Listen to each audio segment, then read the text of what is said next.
One Roundtable. I'm Christin Bentley. I'm the State Republican Executive Committee woman from Senate District 1, and I am on the Texas Ed 911 panel. And Hi. Hi, I'm Monica Leal Cline. I'm also on the Texas Ed 911 panel, and I'm the founder of It Takes a Family. Hey, I'm Lee Spiller with Citizens Commission on Human Rights, Texas, and I'm also on the Texas Ed 911 panel. And that's the deal. Yeah. So Melissa Beckett is not with us this morning. She has some meetings in Austin. And so we're going to just continue without her, although I know she'll be, I miss having her here. But there's always a lot to talk about in education in Texas. And so why don't we start with you, Lee, because we haven't talked a whole lot, I think, yet about mental health. And yet we know mental health in schools is going to be a big issue this session. We're seeing lots of bills being filed. Yeah, it's quite interesting because while we haven't formally talked about mental health, it seems like every live stream, it ends up coming back to that, whether it starts out with gender issues or books or whatever, it always circles back to mental health because that's kind of central. It's sort of the vehicle, right? And the problem that we've had in Texas is that in 2019, a couple of laws were passed creating something called a multi-tiered systems of support. And nobody knew what that was. There were parents who were very concerned about the possibility of children being mental health screened without parental consent. And the bill authors and even me, we're like, no, where does it say that in the bill? And we have multiple sections of law in both the education and the family codes that require parental consent. Everybody who told these people that they were reading something into the bill, we were all wrong because there was a line about multi-tiered systems of support, but nobody knew what that was. Now we see, and it's one of the things that's in the Texas Ed 911 presentation, is you have this whole laundry list of universal services, everything from mental health awareness and education to teaching children to self-refer for services independently of their parents. And that oozes into the textbooks. So the health textbook that the SBOE approved for high school kids, for example, has a section informing kids that they can consent for certain things and that at 16 they can consent for inpatient or outpatient psychiatric hospital care. And one of the things that they should do is call a hospital and find out if that hospital allows them to seek care on their own, independently of parents. That's dangerous. And then it goes on from there. And I think that really ties into what the World Health Organization and the CDC are trying to do with their agenda, which I think we should talk about in a minute, Monica, but going back to multi-tiered systems of support, these are things that sound so good in education, and then there's some necessity to these things as well. But then what happens is then they end up being abused. And what we see is from a special education perspective, multi-tiered systems of support are there to really prevent all students from going into special education when they don't need it, which would be restrictive. And so we want to be very careful to not, to only have kids in special education who need that and qualify for it. And so then, but instead what we see happen is these multi-tiered systems of support are implemented in place of an evaluation or child find law, which, is part of the school's responsibility to identify students who have difficulty learning and need to be evaluated. It sort of bypasses that and replaces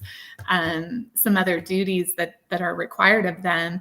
And then, as we've talked about before, the nice thing about when we do go through an evaluation process, instead of these multi-tiered support systems, it requires parental notification. There's all these procedural safeguards that have to take place. And so that's sort of, I think, what I think of is that it's just abused. That's our view as well. And I think that multi-tiered systems of support from a special ed perspective is one thing, but what we've done in Texas is kind of taken that over for the behavioral components more so. Mm-hmm. Well, and I would say that that with the behavioral, if you have a child or there's a student who has behavior issues that interfere with their ability to learn, that warrants evaluation, because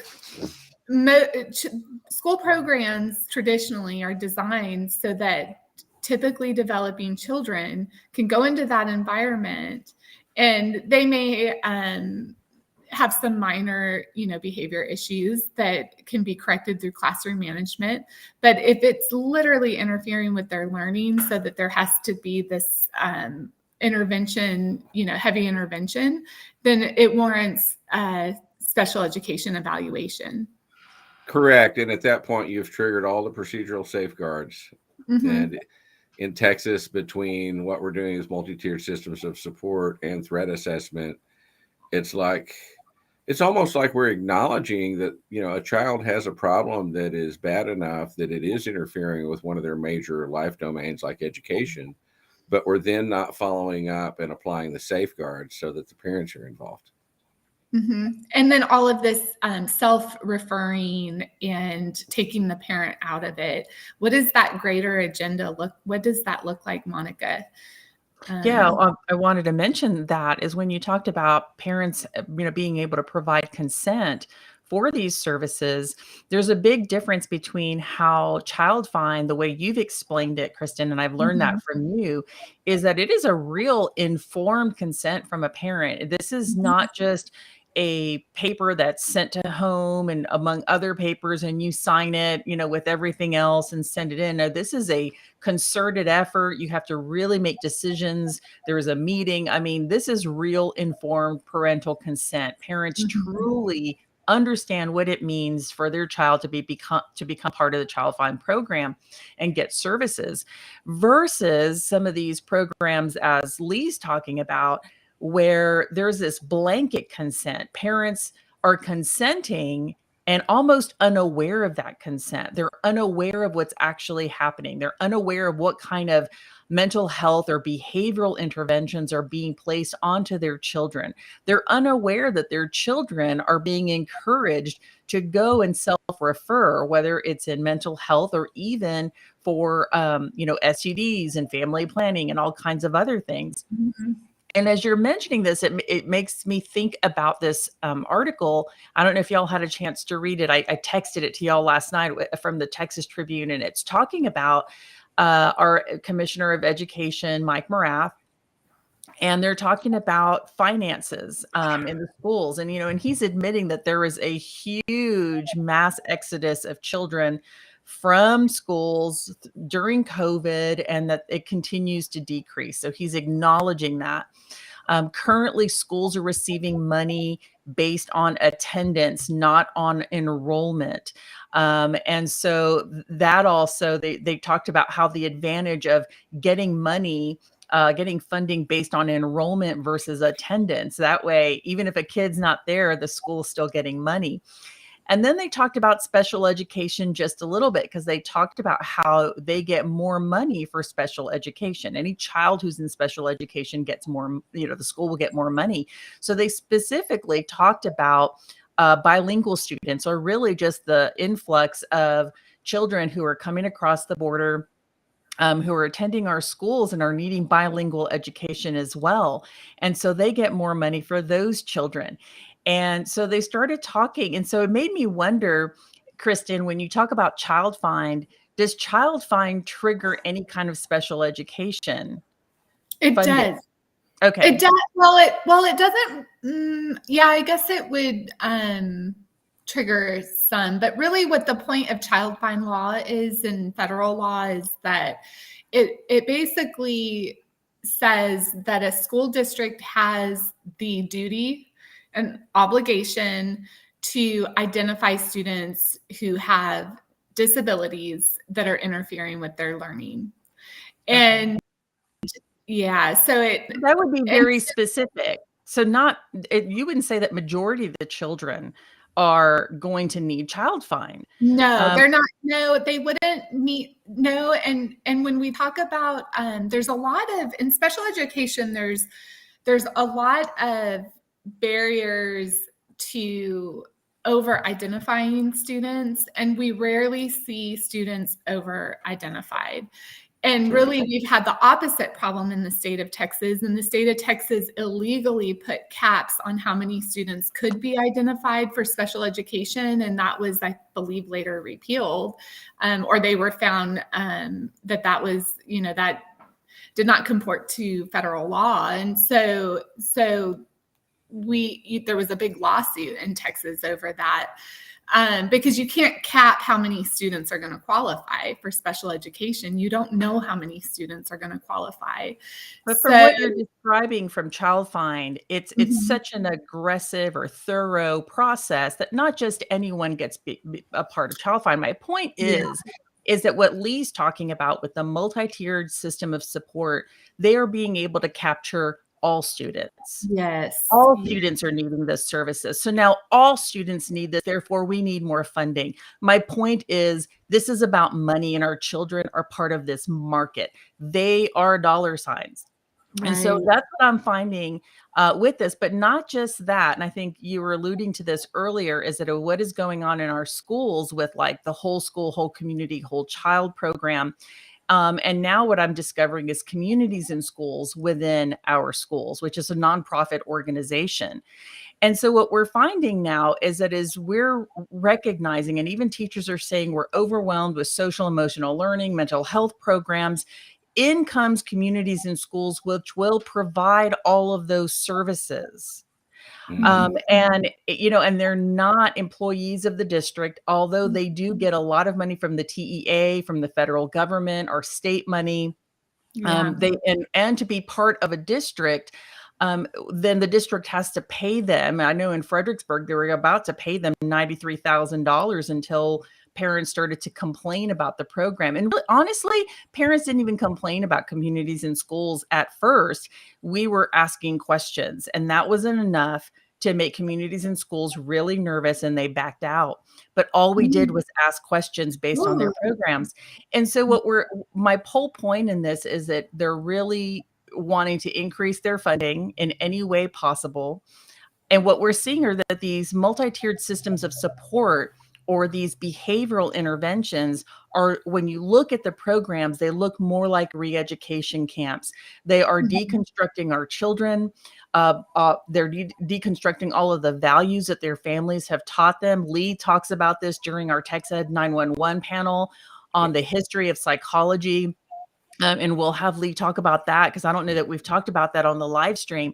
But when they deconstruct our children of all the values that we have taught them at home, then they re-educate them with a new ideology. And what we're seeing with communities in schools is that includes diversity, equity, and inclusion, which really means that they are speaking, they're basically saying that all white children, all white adults are part of a white supremacy group, that they're all just instinctually oppressive people, that they just innately are privileged, and that they need to denounce that and become accomplices and allies in this, this world of, I don't know, submitting to the people of color who are eternal victims, which is ridiculous. And what it's really doing is creating all this division among our children. and I've said this before, is that when we can do this to children and to whole populations, to get them to a position where they don't believe they have value, or that they're always seen as something devalued, then those people will have mental health issues. Those people will be vulnerable, and vulnerable people are easy to control. And I believe that that's really a big piece of this, is to easily control our children, who will be the next generation of leaders. But Lee, I would love for you to share with us what you've shared on the panel about education and deconstructing our kids. Sure. Yeah. And there's actually a very good book on it called The Leipzig Connection. Leipzig is Leipzig, Germany. And the father of modern psychology was there. And he was the one that really changed that profession and adopted the viewpoint that no, man is not a spiritual thing. Man doesn't have a soul. So basically, we're animals. And then a student of his came back to the US and then influenced some of the icons of American education, like, John Dewey, Eddie Lee Thorndike. And all of a sudden, you started seeing these teachers' colleges and child development centers. And this was the progressive education movement. And that's actually one of the earliest instances where I hear about the whole child is somewhere. And I can't remember whether it was Dewey or Thorndike, but it was, it was in that era of the early 1900s. And then, by the 40s, you've got G. Brock Chisholm, who was a psychiatrist, and J.R. Reese, another psychiatrist, and they co-founded the World Federation for Mental Health. And actually, Brock Chisholm was the original head of the World Health Organization. And they were operating on the basis that what's wrong is this concept of right and wrong. It's making people neurotic. And so they wanted to split children off from their parents' values, from their church beliefs, all of that. So by 1973, you've got, what was his name? Chester M. Pierce. He was a psychiatrist addressing the, it was like an international childhood education conference or international child conference. But anyway, he pointed out that every child coming to school at the age of 5 is sick or insane because he has allegiances to our founding fathers, towards his parents, towards his supernatural being, towards the sovereignty of this nation individually, and that it was up to teachers to make all these sick children well by creating the international child of the future. So what you had is these increasing encroachments on families, their values, their religious beliefs.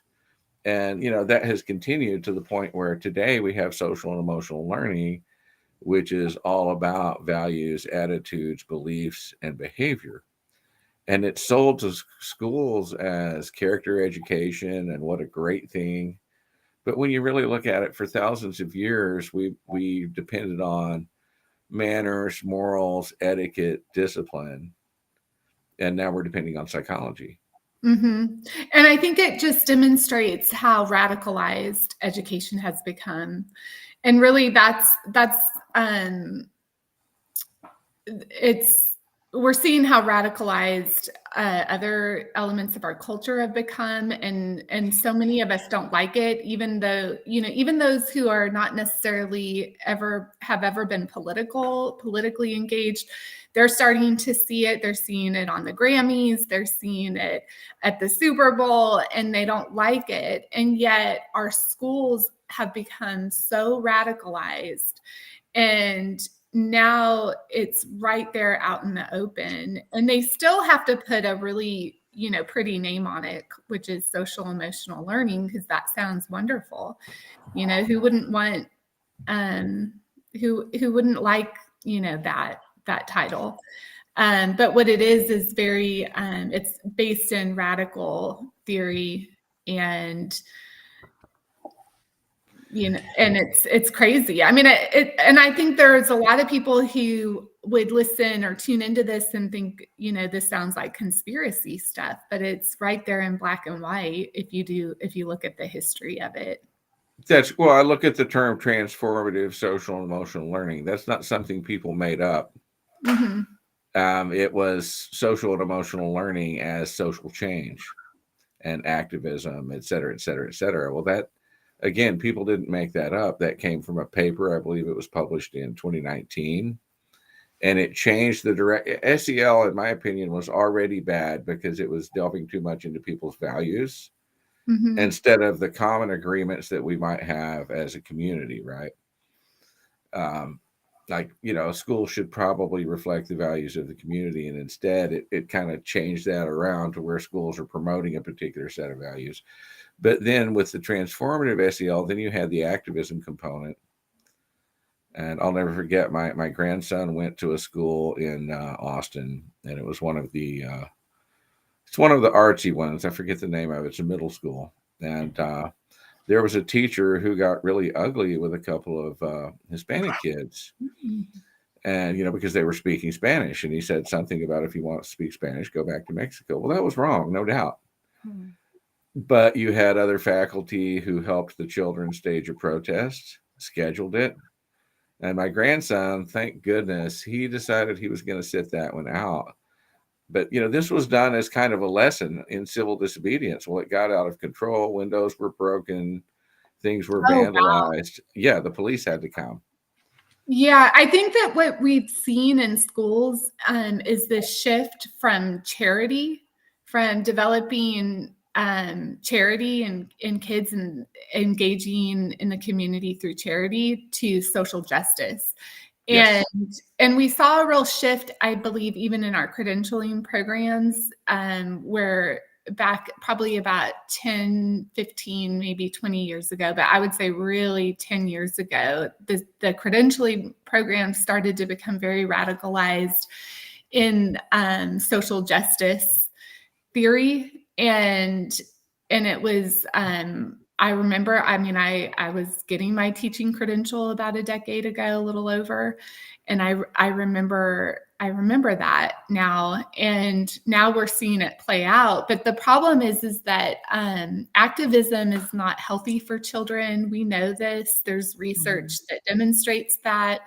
Activism is these are issues that are very heavy topics that adults can engage in, process, that children have a much harder time processing. Activism, but what develops children really well is charity, because it's about doing good for the community. So that's a great example, Lee, of social justice, and how it gets out of control and very quickly. And we all know that there's injustices. There's no doubt about that. But, I remember when we were in school, we would learn about the civil rights movement, but that didn't mean that we practiced it. Right. Right. And I wanted to mention that as well, is like, your example is that the children were moved towards what we know of today as a social justice movement, which is the activism, the violence, the destruction of property. So those children didn't learn how to communicate effectively. They didn't learn how to confront a racist or prejudiced viewpoint in a way that was constructive. And I don't know if on the video, a lot of times people say, "Oh, your panel is all white." I'm like, no, I'm Hispanic. I grew up in a predominantly Hispanic community. I'm from Brownsville, Texas, and I do want to share this story because I don't want people to misunderstand that when we're faced with prejudice, that we're not to take action, or that I am to, I don't want people to misunderstand what Christin said about being charitable. If I'm faced with prejudice, I'm not going to provide charity to the person who did that to me. And my parents taught me about racism, and they taught me based on their experience in Brownsville, Texas, predominantly Hispanic community, but there was a lot of racism, and especially for people who were darker complected. So my mother is very indigenous. I'm darker complected than my father. And so they really wanted to prepare me for any injustice or prejudice that I might face. But they didn't teach it to me in such a way that I was to hate people or to harbor bitterness. Instead, they taught me how to confront it and how to do it constructively. And so one year I had a math class, and it did happen to be a white male teacher. And he let me and the rest of the students know that he understood that Mexicans were stupid. He said that we didn't understand math and that he didn't expect us to. He said that that he was going to pass us anyway, and that we would enjoy this class, but that we wouldn't have to be challenged by learning math. And so when he started teaching math, like a word problem, and I'll never forget, at least some of the word problem was about a little girl who bought all these or grew apples, I don't know, and then she was going to sell them. And so it was this word problem about selling apples. But anyway, instead of teaching us math, he said, well, why do you think this little girl had that many apples? And why do you think she was selling them? And now I look back and I think, was that still emotional learning? Was he like, Wow. not to teach us math, and we were to then now just think of this story about this little girl? My parents taught me to be constructive. And so I didn't stand up in class and make a scene, but I did look around and I saw all of my, friends with their heads down, and they were so ashamed because they were being treated that way. And I couldn't help but think that many of them believed what this teacher was saying. I told my parents about it, and they encouraged me to go to the leadership of the school, which I did. And I confidently and professionally, as a high schooler, stated my case and was asked to be removed from that classroom. I wanted the teacher to be observed, and I wanted to be removed from his classroom to another teacher that I knew was considered kind of like the best of all math teachers, who happened to be Hispanic, actually.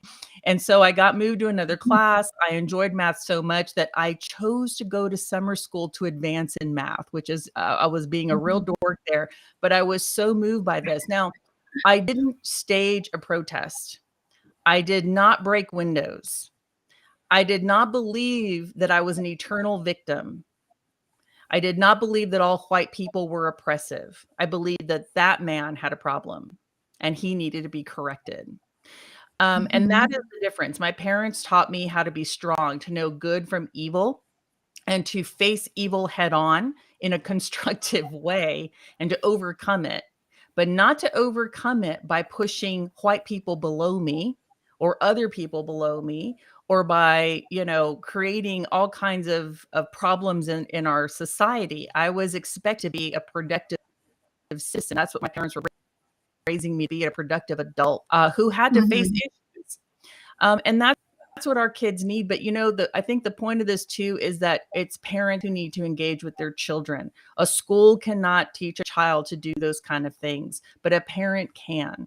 And so I always end with that, is that how important the family is and how important it is for families to be engaged. But this social justice movement, Christin, that you mentioned, is at the core of communities and schools. And they are part of our Texas Education Agency now. They are self-professed the largest behavioral health organization providing behavioral health interventions in the state of Texas in our schools. Yeah, and they're actually written into Texas Education Code. Exactly. They're in our code, and they are committed to social justice movements and teaching our children to be activists rather than lifting up all children to be productive citizens of this country. And they, in their book, have said that they want to institutionalize their model in every education agency. So their sites are not right now, they're just going to individual districts. But in West Virginia, they were able to provide licensing to the West Virginia Department of Education with the communities and schools model, and the entire education system in West Virginia is led by the philosophy, the ideology of communities and schools, which is social justice. And their hope is to institutionalize that ideology in every department of education in every state, so that Mhm. they no longer have site coordinators, but that every administrator and every teacher is following the social justice movement in the Department of Education. Mhm. Wow. And I would just add that what everyone needs to really understand, I think big picture wise, is that this is radical. It's radicalized. It is and it is one point of view. It is a point of view ultimately that does create victims, and victims are also, it creates entitlement, and that's the ultimate goal of this movement. And so when I say charity was used to be taught in schools, charity is mostly really, really appropriate for our younger students, like elementary age. It's appropriate at all ages, but it's something that we focused on a lot in elementary schools in the past. Now, social justice activism is being taught in elementary schools, whereas civic engagement, debate, all those things have always been taught, but not from this radicalized perspective. And I think that's, what everyone has to understand and take from this, even if you don't delve really deeply into education issues, just understand that it's a very radicalized viewpoint and what they're teaching our children. Right. And this doesn't mean, like this started off as a conversation on mental health. This doesn't mean that every mental health person is bad. Mm-hmm. Some of our best friends and allies have been psychologists, but Oh, yeah. unfortunately, it can also be used as a tool. And that's the concerning thing is these programs appear to do that. Mm-hmm. Well, and these programs are doing, and I think this goes back to the first deceit that we ever saw in the Bible, is taking a little bit of truth and then twisting it and Oh, turning it into something it was never meant to be. And so what we see with some of these programs, including communities in schools, is that, are they feeding children who are hungry? Yes. Are they providing clothing to children who need clothing? Yes. Are they linking kids and families with resources in the community that they need? Yes. And they're also indoctrinating your children, and they're mhm. also telling our children that being heterosexual is not normal.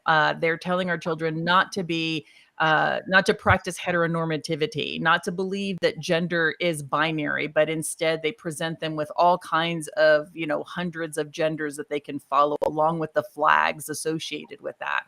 And so that's the problem, is that they come in with a little bit of good, Mm-hmm. and then they just blanket the children with ideologies that are harmful to them, and goes against family values. And what's sad is that they're so close to being able to institutionalize that in our departments of education, because they've already done it in West Virginia.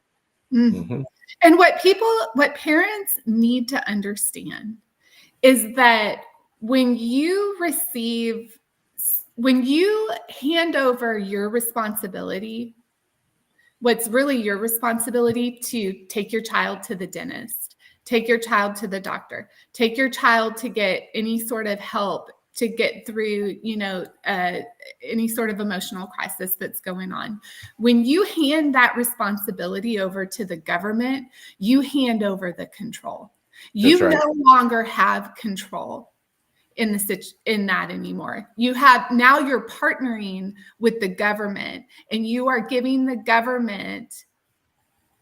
consenting to the government having a say in what should really be 100% your say and your responsibility.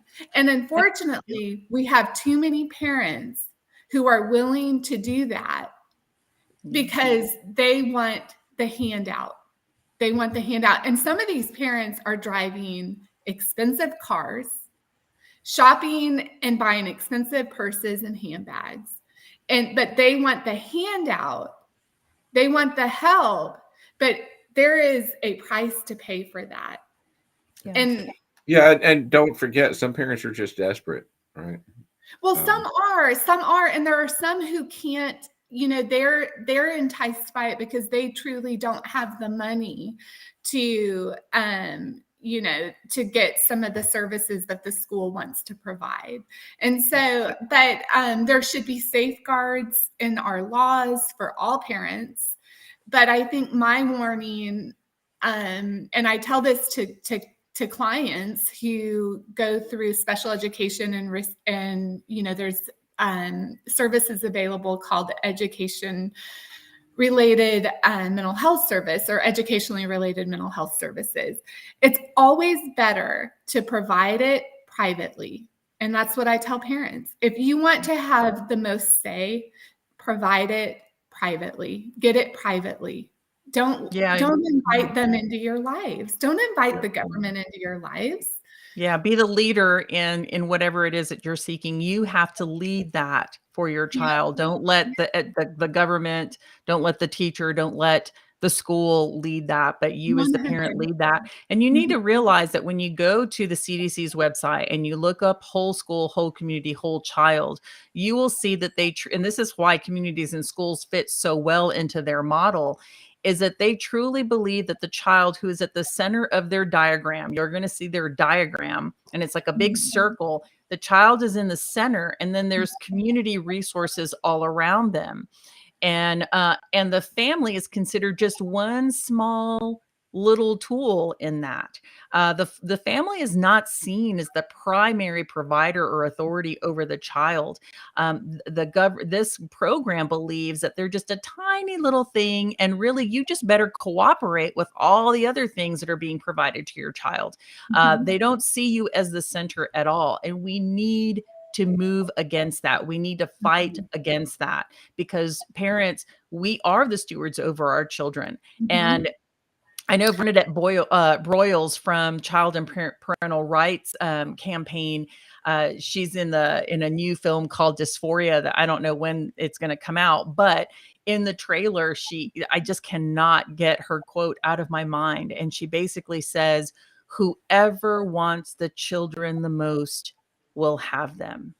Whoa. And so parents, do you want your child more than the government?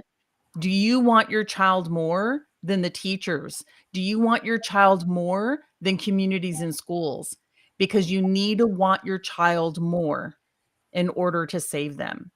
And that's really the crux of this, is being able to strengthen our families. And it doesn't matter if you are in poverty or if you are wealthy. I grew up in poverty, and my parents still were the authority over me. Right. Just poverty does not mean that a child doesn't need the authority and help and protection of their parent. And I was able to overcome many things because of how my parents raised me, regardless of how much money was in the bank. And so it doesn't matter what your situation is. You were the authority over that child. You are to raise them. You are to empower them. It is you. I mean, we see even the story of Ben Carson. His mother was illiterate and uneducated. He didn't know that growing up because she constantly pushed him to learn and to read. And education meant everything to her, and she learned to read it as an adult. So it doesn't matter what your situation is. Do not let anyone, communities and schools, the school, I don't care who it is, tell you that you're not able to raise and empower and protect your own child, because you can. That's right. Yeah. I think that's a good place for us to end. Yep. Yeah, that was great. That's the way I see it too. Yeah. Thank you, Christin, for leading us today. Oh, yes. Thank y'all. It's so good to be with y'all. And we'll see each other next Monday. And again, at 9:30 every Monday morning, we have this roundtable discussion. So thank y'all. Have a great week, and we will see y'all next week. Bye. God bless. Bye-bye.